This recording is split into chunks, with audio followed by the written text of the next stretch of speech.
shit. Here we go again.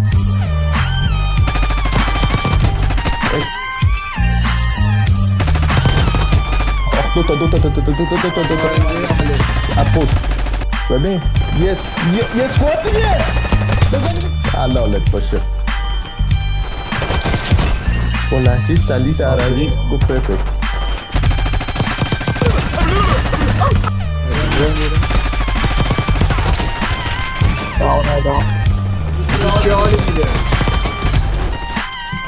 جذابیه نه؟ خیلی خوبه.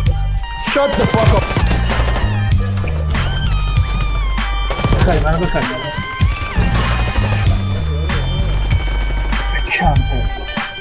آخ تو این ساختمونه هست داره میاد علی پشت ساختمونه علی چرا تموم نمیشه این چونیات تمام بابا حلالشون بابا عالی دمت گرم